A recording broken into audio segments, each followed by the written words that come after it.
Ce matin, je voudrais ouvrir l'écriture avec vous dans l'évangile de Luc, au chapitre 5. Luc, chapitre 5. Il est parlé de Jésus et au verset 15, il est dit ceci. Sa renommée se répandait de plus en plus et les gens venaient en foule pour l'entendre et pour être guéris de leur maladie. Et lui, il se retirait dans les déserts et priait. Amen. Et lui, il se retirait dans les déserts et priait. Pendant le temps de louange et d'adoration, et il y a eu une parole qui mettait encore en avant l'importance de l'écriture, de la parole de Dieu dans la vie du croyant et pour l'Église. Et je crois que cette parole est un encouragement du Seigneur à l'égard de chacun d'entre nous à revenir à l'essentiel. Et j'ai aussi prêté attention à une prière où quelqu'un faisait mention de choses simples. Retrouver des choses simples, vivre des choses simples, mais dans la présence de Dieu d'une manière profonde. Et cette prière m'a touché. Pourquoi? Parce que je n'avais pas vraiment pensé à partager ce que je vais faire. Le sujet, c'était pas celui-là que j'avais préparé. Mais hier, dans ce temps devant Dieu, j'étais amené à laisser d'abord un temps ce que j'ai préparé et revenir au modèle de vie de prière du Seigneur. Et je disais, mais Seigneur, ce sont des choses qu'on connaît et qui sont là, accessibles à tous. Et je sentais vraiment sur mon cœur qu'il fallait que je revienne à ces choses basiques, la prière. Aujourd'hui, nous allons considérer le modèle de vie de prière, la vie de prière du Seigneur.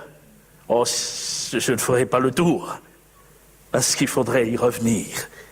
Une vie de prière abondante. Luc, dans le passage que nous avons lu, résume le ministère du Seigneur, le ministère de Jésus. Sa renommée se répandait de plus en plus. Les gens venaient en foule pour l'entendre et pour être guéris de leur maladie. Là où se trouvait Jésus, il y avait des foules. Les gens se réunissaient autour de lui. Et Luc met l'accent sur l'enseignement, la parole du Seigneur. Les gens venaient pour l'entendre.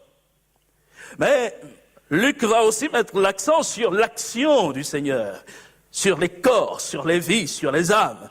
Les gens venaient pour être guéris.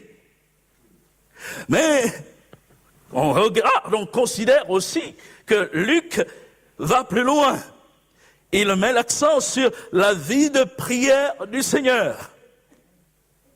Si il y avait là un témoignage qui pouvait être relevé de ce que Jésus enseignait, de ce qu'il accomplissait et opérait comme miracle, il y avait aussi le même témoignage qui frappait les regards de ceux qui étaient dans son intimité, le témoignage de sa vie de prière. Luc a eu vent de ces choses et il peut les retranscrire, les rapporter. Je voudrais m'arrêter ce matin sur certaines situations qui nécessitent de notre part un engagement particulier dans la prière.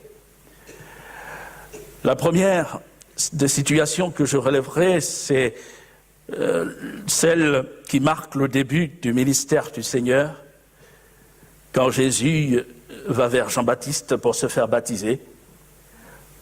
Dans l'évangile de Luc, au chapitre 3, verset 21, il est écrit ceci. Tout le peuple se faisant baptiser, Jésus fut aussi baptisé. Et pendant qu'il priait, le ciel s'ouvrit et le Saint-Esprit descendit sur lui sous la forme corporelle d'une colombe. Et je relève la démarche de Jésus. Au milieu de gens qui allaient vers Jean, lui aussi s'est trouvé en face de Jean. Mais il est précisé pendant qu'il priait. Et cette démarche, on la situe au début même du ministère. Elle se situe au début du ministère de Jésus. Il n'a pas encore accompli quoi que ce soit comme œuvre, comme prodige, comme miracle. Mais l'heure est venue pour lui de se lever. Ce qu'il était venu accomplir sur la terre va commencer à se révéler aux yeux de tous. Et dans ce moment précis, il prie. Il prie. Il commence son ministère, son engagement dans le service par la prière. Ce qu'il attendait tant. Rappelons qu'à l'âge de 12 ans, lorsque ses parents l'ont trouvé dans le temple parmi les docteurs de la loi, les sacrificateurs, et qu'ils ont exprimé leur peur et qu'ils le cherchaient partout, Jésus a répondu, mais pourquoi me cherchiez-vous? Ne savez-vous pas qu'il faut que je m'occupe des affaires de mon Père? Et le moment est venu de s'occuper pleinement des affaires de son Père. Et il va le faire en étant dans la prière. C'est une prière qui ouvre le ciel. Une prière qui ouvre le ciel. Pendant qu'il priait, le ciel s'ouvrit.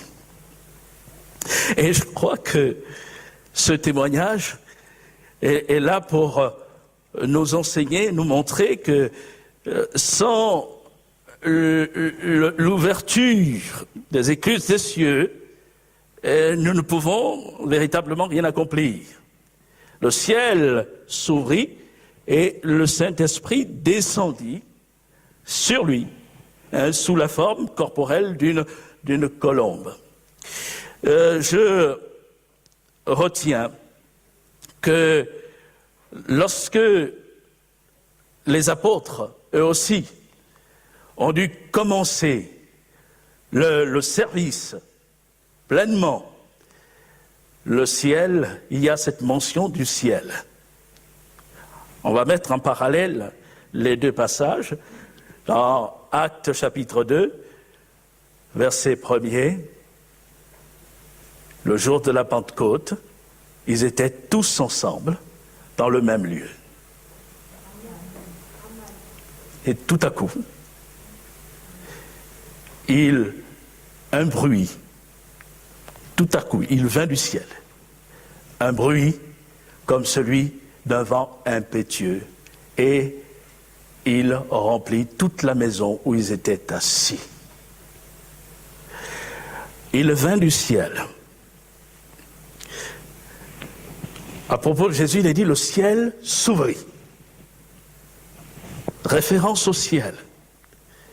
Mais comme le texte s'affiche sous nos yeux, on remarquera que lorsqu'il est question des apôtres, il n'est pas fait mention du ciel qui s'ouvre. Alors je me dis, mais où est-ce qu'il veut en venir? Le ciel était déjà ouvert. Les apôtres vont rentrer dans la réalité de ce que Jésus a déjà accompli. Qui peut ouvrir le ciel? Nous savons que les apôtres ont persévéré pendant une dizaine de jours dans la prière, attendant l'accomplissement de la promesse que Jésus avait faite de répandre sur eux le Saint-Esprit. Et ils attendaient. Mais on ne va pas dire que c'est vraiment la force de leur prière, l'intensité de leur prière qui a fait que l'Esprit descende, que le ciel s'ouvre. Ce ne sont pas eux qui ont ouvert le ciel, c'est Jésus qui ouvre le ciel. Et c'est Jésus qui ouvrira toujours le ciel.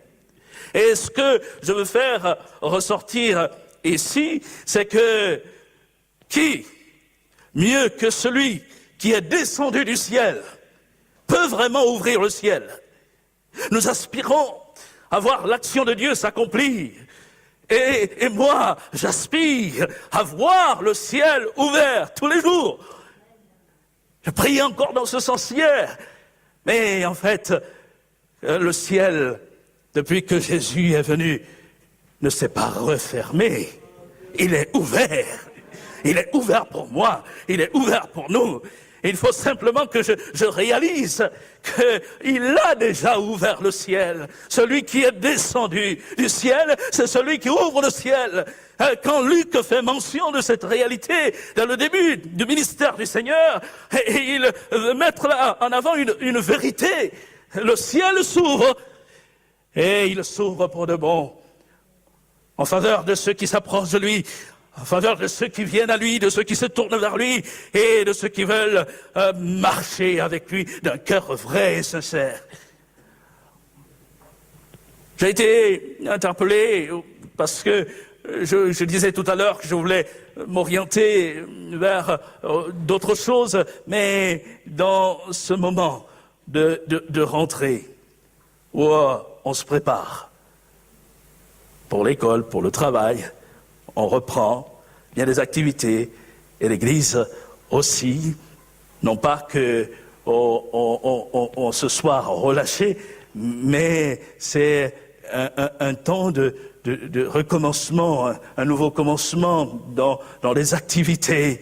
Et je me disais, Seigneur, je veux vraiment encourager ton peuple. Et c'est cette pensée qui s'est imposée. Il faut que nous recouvrions cette vie de prière intense. Tout ce que le Seigneur a fait, on ne le dira jamais assez, il l'a fait par la puissance du Saint-Esprit. Tout ce que les apôtres ont réalisé, et ils l'ont réalisé par la puissance du Saint-Esprit. Au moment de commencer son ministère, le ciel s'ouvre, le Saint-Esprit descend. Pour Jésus. Et pour les apôtres, il en est de même. Le Saint-Esprit descend. Il vint du ciel un bruit comme celui d'un vent impétueux. Et comme le ciel est ouvert, nous pouvons aussi nous attendre à percevoir ce bruit du vent de l'Esprit dans nos vies, dans nos cœurs. Et c'est cette année qui est sombre que le Seigneur nous donne vraiment de vivre cela, de rentrer dans cette vie de l'Esprit encore, que le Saint-Esprit souffle dans nos cœurs, dans nos vies. On se sent bien souvent petit face à l'immensité des besoins. Mais si nous sommes petits, le Seigneur, lui, est grand. Il est encore grand, il est encore puissant, il est encore vivant pour se glorifier. Et ce n'est pas nous qui faisons l'œuvre, c'est lui qui fait l'œuvre. Et il l'a fait en trouvant des instruments qui sont là pleinement conscients de ce qu'il veut réaliser. Et pour être conscient de cela et prendre davantage conscience, il faut venir à lui, il faut le rechercher, il faut se tenir dans sa présence, dans la prière. Seigneur, nous voulons que le ciel s'ouvre. Je veux que le ciel s'ouvre. Et je m'attends à toi. Je veux que le ciel... Oh, vous allez dire, je me contredis, c'est vrai, je viens de m'apercevoir, j'ai déjà dit que le ciel est ouvert, et je veux encore dire que le ciel s'ouvre. Il est ouvert. Oui, Seigneur, je veux le réaliser pleinement. Donne-moi de le réaliser. Et chaque jour. Et en réalisant que lui, il l'a déjà accompli, il l'a ouvert, alors je peux manifester les œuvres qu'il a lui-même manifestées. Et je peux aussi m'inscrire dans une direction que lui-même est capable de donner et d'apporter. Cela m'amène à évoquer un autre point du parcours du Seigneur dans sa vie de prière. Dans Luc, chapitre 6, verset 12, nous lisons ceci. En ce temps-là, Jésus se rendit sur la montagne pour prier. Il passa toute la nuit à prier Dieu. Quand le jour parut, il appela ses disciples et il en choisit 12, auxquels il donna le nom d'apôtres. Simon, qu'il nomma Pierre, André son frère, Jacques, Jean, Philippe, Barthélemy, Matthieu, Thomas, Jacques, fils d'Alphée, Simon, appelé le Zélote, Jude, fils de Jacques, et Judas Iscariote, qui devint traître. Ici, on est toujours dans l'exercice du ministère du Seigneur. Le ciel s'est ouvert et on est dans un moment où Jésus va constituer une équipe autour de lui. Une équipe qui va le suivre. Partout où il se rendra. Qui va prendre part aussi à l'œuvre qu'il va accomplir. Et il va les former, les préparer pour qu'ils s'inscrivent dans la continuité de l'œuvre qu'il est venu accomplir. Et c'est un moment de choix important. Et ce que je veux retenir ici, c'est que le Seigneur, qui était Dieu, aurait pu choisir ses disciples sans se mettre à l'écart dans la prière, mais il a voulu se mettre à l'écart, prendre le temps de se tenir devant son Père. Et ce qui est frappant, c'est que Luc met en lien le choix des apôtres avec ce temps de prière que Jésus a pris toute une nuit devant le Père. Et je crois que cela doit encore nous servir d'exemple à chacun. Au moment pour nous de faire des choix importants, déterminants, de prendre des décisions qui pourront engager notre avenir, notre vie entière en tant que personne, mais aussi qui pourront engager l'Église. Nous voulons encore réaliser que nous ne pouvons pas faire l'économie de la prière. Nous avons besoin de nous tenir encore là dans la prière. Et c'est un exemple pour que le Seigneur nous laisse, afin que nous, qui sommes si petits et qui avons tant besoin de discernement, puissions là nous tenir devant le Seigneur. Et en relisant ce passage, j'ai pensé à un épisode de la vie d'Israël, du parcours d'Israël, du temps de Josué, lorsque le peuple a entrepris les conquêtes, la conquête du pays. Il s'est emparé de la ville de Jéricho. Et ensuite, c'est Haï qui a été prise.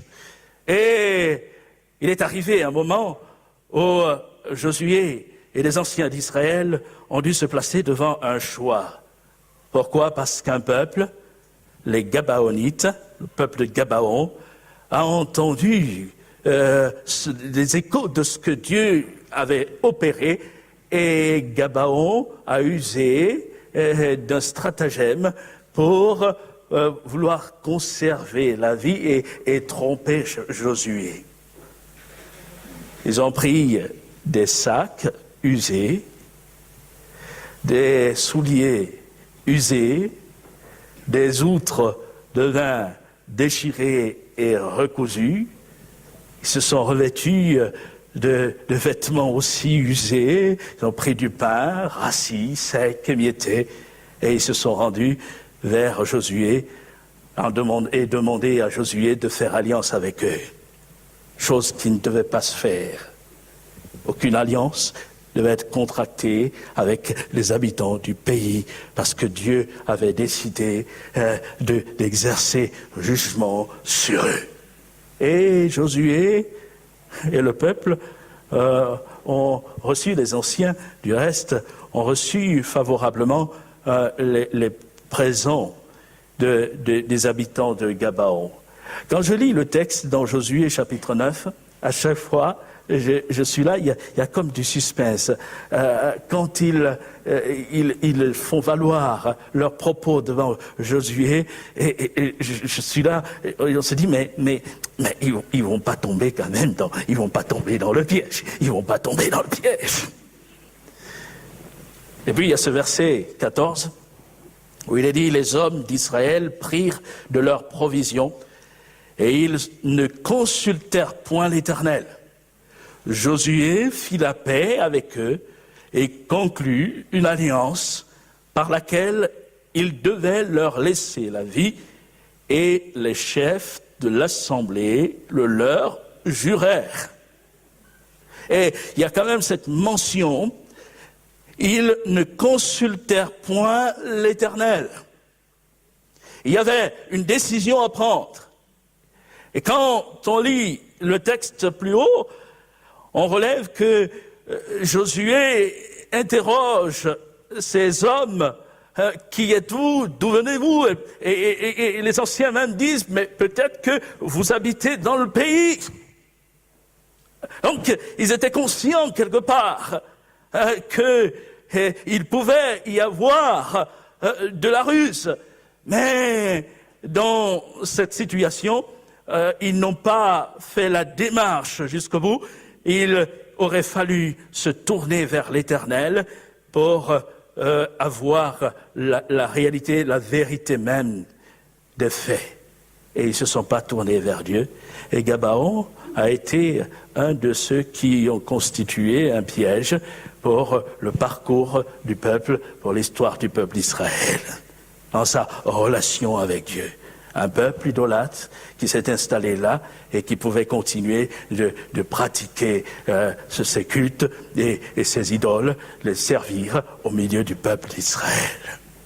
Et il est important de savoir se tenir devant le Seigneur quand on a des choix importants à faire, et ne pas agir avec précipitation, ne pas se laisser comme dévoyer, ne pas dévoyer de la voie du Seigneur, mais pouvoir avoir de la sagesse et la juste mesure des choses. Je reviens au Seigneur. La démarche de Jésus, au moment de choisir ses disciples, nous enseigne que le discernement s'aiguise dans la prière. Et nous avons besoin d'aiguiser notre discernement dans une vie de prière abondante devant le Seigneur. Parce que je me trouve là, confronté à des choix de prise de position. Seigneur, qu'est-ce que je dois faire, ou dois-je aller? Qu'est-ce que je dois prendre comme décision pour ma vie? Et je ne vais pas m'étendre et énumérer les différents choix. Chacun de nous peut, à son niveau, relever qu'il a peut-être des choix, des prises de décisions à faire, et qui vont peut-être l'engager dans son avenir et dans sa vie entière. Pour les uns, ça peut être dans le domaine des études, quelle filière choisir. Et ce n'est pas quelque part anodin de faire aussi ce choix. Je veux dire, il est important de se tenir devant Dieu et de prier même pour cela. Et le Seigneur répond, le Seigneur conduit, le Seigneur guide. Cet été, on a eu la visite surprise d'un de mes frères du Gabon, et il ne s'était pas annoncé longtemps à l'avance. Il nous a appelés 2 jours avant qu'il vienne pour dire « j'arrive ». Bon, il avait préparé, il descendait ailleurs, et puis il devait, dans le cadre de son séjour, venir vers nous. Et il y a une chose qui m'a frappé dans nos échanges, c'est que il a fait mention mon parcours scolaire et il m'a dit, quand j'ai appris que tu allais servir Dieu, après ce parcours, je me suis dit, mais quel gâchis, quel gâchis.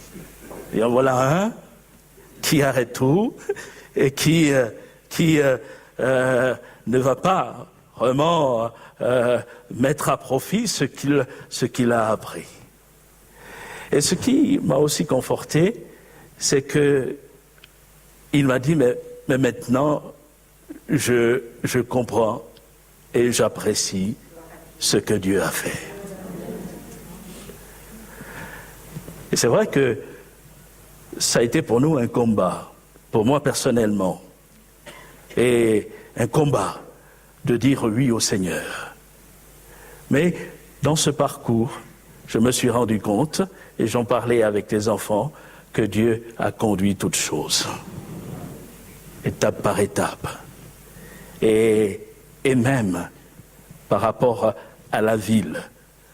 Oh, les motivations étaient liées au parcours, mais avec le recul, on se rend compte que si on est descendu à Perpignan, c'était pas simplement pour des études, parce que c'est bien là-bas que le Seigneur a confirmé les choses par rapport à l'appel de Dieu, où il nous a parlé d'une manière précise au travers d'un de ses serviteurs.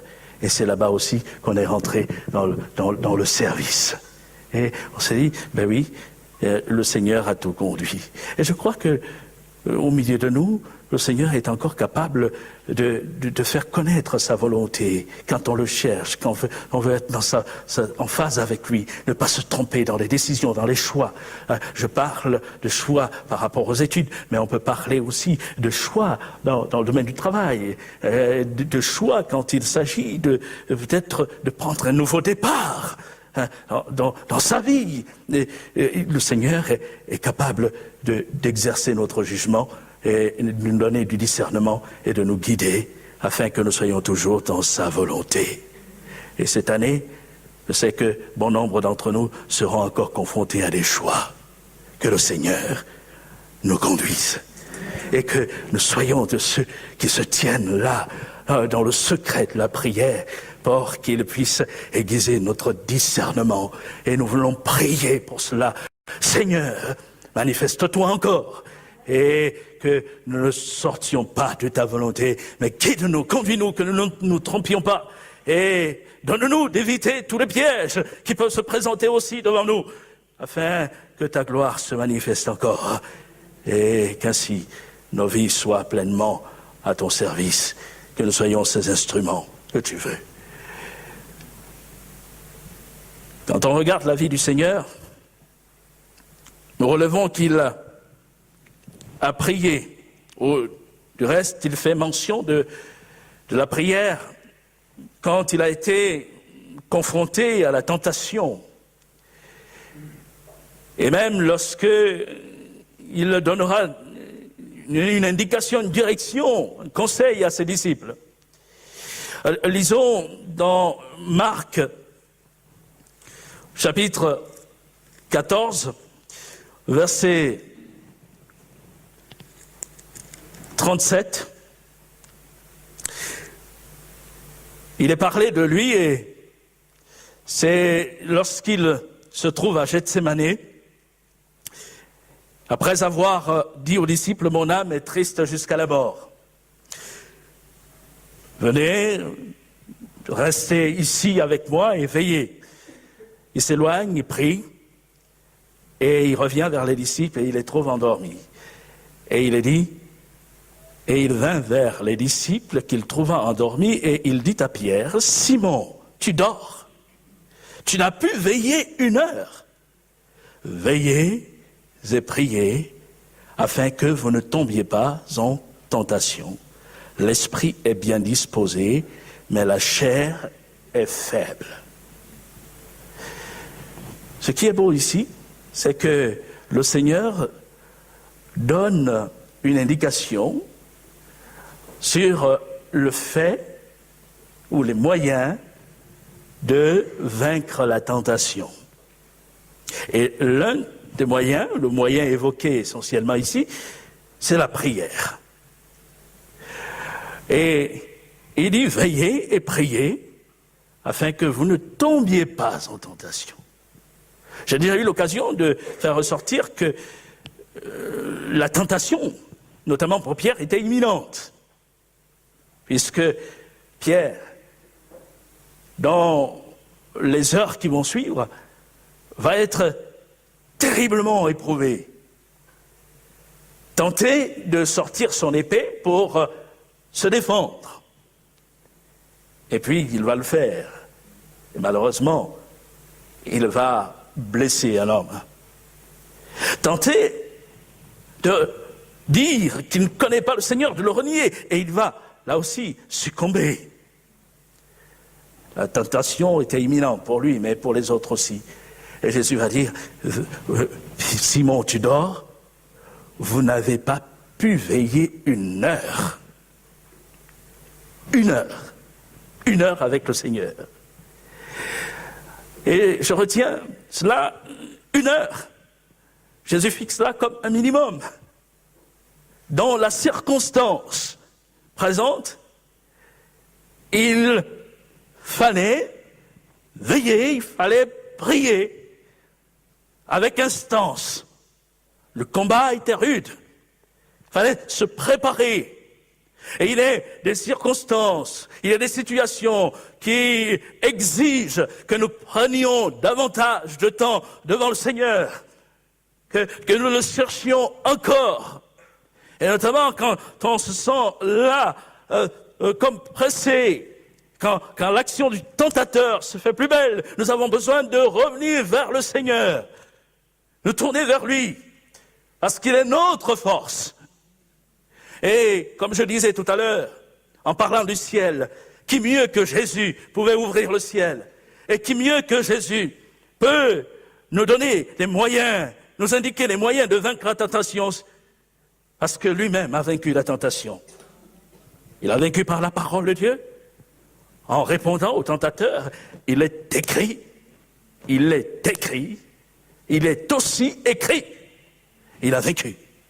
Et il a vaincu par la prière également. Et il peut donner cette indication. Oui, lui est avisé pour nous indiquer, pour nous donner les moyens de vaincre et de triompher, de ne pas céder. Lui qui a été tenté comme nous en toutes choses et sans commettre de péché. Parce qu'il a vaincu, il est avisé.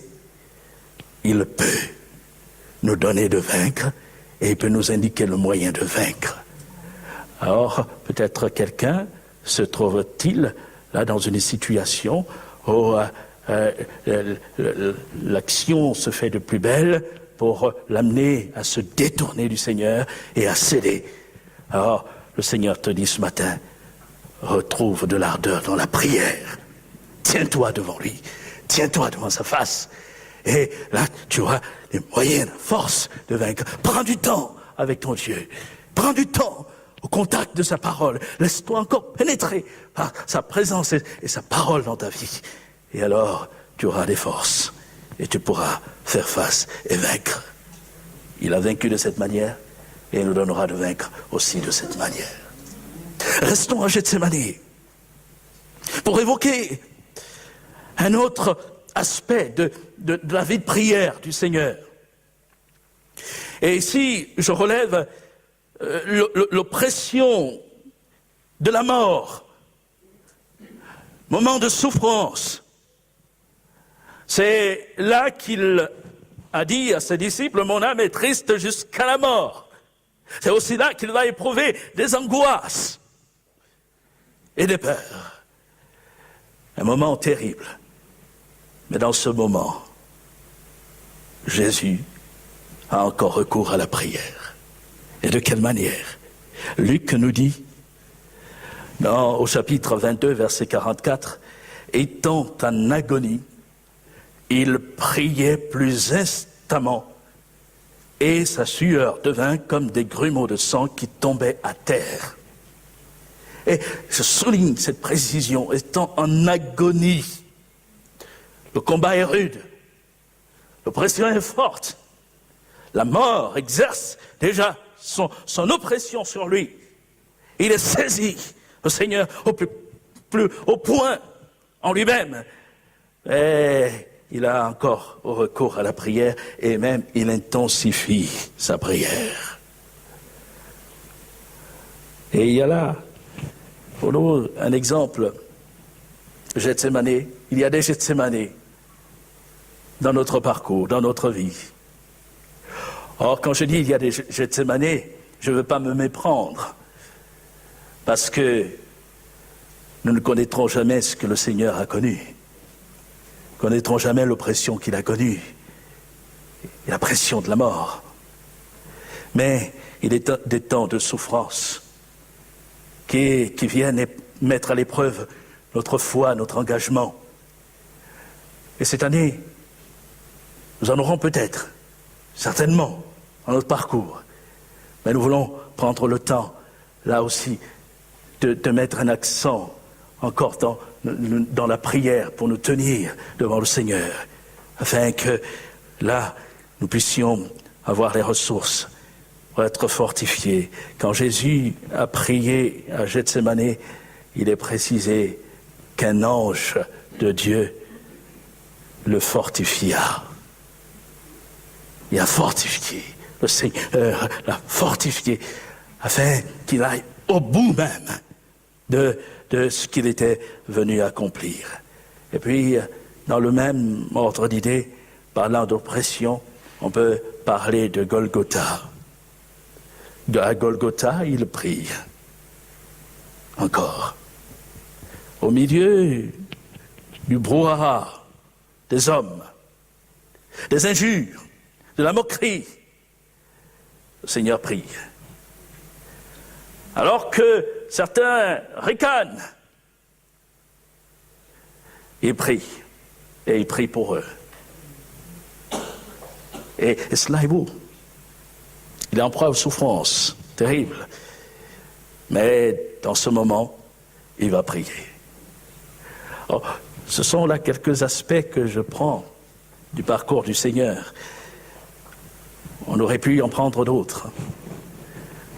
Mais j'ai choisi cela parce que il marque des moments si particuliers dans le parcours de notre Maître, de notre Seigneur.